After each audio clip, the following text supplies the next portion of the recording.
pêcheurs, c'est Vincent pour la team Carprage, j'espère que vous allez bien. Bon, on se retrouve dans mon garage, désolé pour le décor, pour faire un petit point théorique en fait sur ma façon d'aborder la pêche de la carpe en hiver sur les plans d'eau. Alors, la première chose, c'est que je choisis des postes que je connais, c'est-à-dire des postes où j'ai l'habitude de faire du poisson aux autres saisons que l'hiver et où je connais les habitudes des poissons. Je connais parfaitement les spots avec le fond, les obstacles, etc. Voilà, ça, déjà, c'est important. La deuxième chose, c'est que je pratique un amorçage à plus ou moins long terme, au minimum une semaine à l'avance. Comment je procède? J'amorce avec 50 grammes au départ de billes par jour et j'augmente pour arriver jusqu'à quasi 200 grammes la veille de la pêche. Une règle que je me fixe, c'est que si mon premier jour d'amorçage, j'y vais à 8 heures, j'y vais tous les jours à 8 heures. C'est-à-dire que j'amorce à heure vraiment régulière. Ça, déjà, c'est un premier point.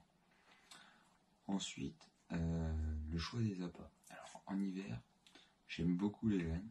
Tout ce qui est maïs, tiger, cacahuètes, lupin, c'est intéressant. Et on a l'avantage qu'avec des eaux froides, on n'a pas de nuisibles. Donc, on évite de se faire nettoyer le cou en 10 minutes. Et on peut pêcher beaucoup plus longtemps en utilisant simplement des graines. Si j'utilise des bouillettes, je vais proscrire tout ce qui est bouillette avec une grosse contenance d'huile. Pourquoi? Parce qu'on pêche dans des eaux froides et l'huile dans l'eau froide en fait se fige. Donc on a peu ou pas de diffusion de notre repas. Donc on a du mal à faire rentrer les poissons sur le spot assez rapidement.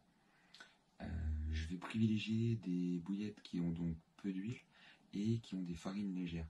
Parce qu'en fait dans l'eau ça va leur donner un petit mouvement et ça va attiser un petit peu la curiosité des carpes. Concernant mes spots, je vais choisir des endroits un petit peu encombrés, c'est-à-dire que je vais aller pêcher sous les frondaisons des arbres, auprès d'un arbre immergé, de souches accumulées, voilà, ce genre de choses. On peut aussi privilégier un petit peu tout ce qui est vase souple, vase vraiment liquide, parce qu'en fait les poissons ont l'habitude d'aller fouiller dedans et ils savent que en remuant la vase liquide, on remonte un petit peu de degré et on a tendance à trouver encore quelques appâts naturels au sein de la vase liquide. Voilà. Ça a un petit plus, ça peut le faire. C'est pas forcément ce que je privilégierais. Ensuite, en termes de montage, j'utilise des montages très très simples. J'utilise des dérives, ou alors des montages avec un simple cheveu, vraiment ce qui est le plus basique. Par contre, j'utilise des plombs assez lourds, c'est-à-dire que même en plan d'eau, j'utilise des plombs qui font 150 grammes, entre 100 et 150 grammes. Pourquoi? Parce que on est en hiver, les carpes sont tatillonnent plutôt, pardon. Et du coup, on a besoin qu'en fait, à la moindre touche, l'hameçon rentre bien dans la chair. Et donc, il y a un autoferrage important. Deuxième chose, j'utilise des tresses, pas forcément de très gros diamètre, mais des tresses très solides. Parce qu'on pêche souvent dans des endroits encombrés en hiver. Et on a besoin d'extraire les carpes de ces endroits. Quand on a un départ, il faut sortir la carpe de l'endroit où elle a été se loger. Donc il faut être monté assez solide quand même. Ensuite, en termes de météo, moi je privilégie les jours où on a un joli temps, où on a une pression atmosphérique à peu près stable, où les degrés remontent gentiment. Voilà, ça c'est la pêche idéale pour moi, mais ça n'empêche en rien que je vais y aller, même s'il neige, s'il grêle, enfin voilà, quand on est mordu, on est mordu. Enfin, si je devais donner quelques conseils sur la pêche de la carpe en hiver, c'est donc de choisir des endroits que vous connaissez, de pêcher solide et de pêcher lourd, de faire un amorçage préalable et d'éviter toutes les appâts qui vont contenir des huiles. Voilà. Ça, c'est les conseils que je pourrais vous donner. Et ensuite, j'ai juste fait une petite aparté. On dit souvent qu'on prend les grosses carpes en hiver. Alors, je suis plus ou moins d'accord, ça ne reste que mon avis, ça n'engage que moi, mais je suis plus ou moins d'accord dans le sens où, pour moi, les plus grosses carpes, on les prend à l'automne. Pourquoi? Parce que c'est la période à laquelle l'eau se refroidit. Le poisson régule sa température en fonction de son environnement. C'est-à-dire que si la température de l'eau baisse, sa température corporelle baisse.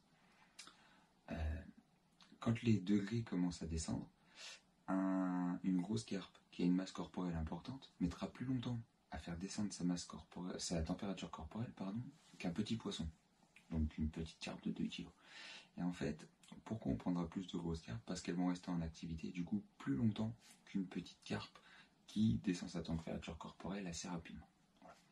c'est qu'une aparté, ça n'engage que moi, mais c'est ce que j'ai pu en relever. Et enfin, pour finir, sur les heures de pêche. En hiver, on n'est pas tous aussi motivés que ça pour faire des nuits complètes. Moi, personnellement, j'évite d'en faire l'hiver. Je me suis beaucoup rendu compte, pour en avoir pratiqué pas mal, qu'en fait, on n'a pas forcément de plus gros résultats la nuit que la journée. Surtout en hiver, et surtout quand on a fait un bon amorçage à long terme à heure régulière. Alors, c'est pourquoi je vous conseillerais de faire un amorçage régulier à 8h le matin plutôt qu'à 17h le soir. Voilà, ça après, c'est simplement un conseil. Voilà ce qu'il en est. Alors, on a mis beaucoup de choses sur la théorie. Je vous propose qu'on se retrouve très vite pour la mettre ça en pratique. Allez, bonne soirée les pêcheurs. Salut.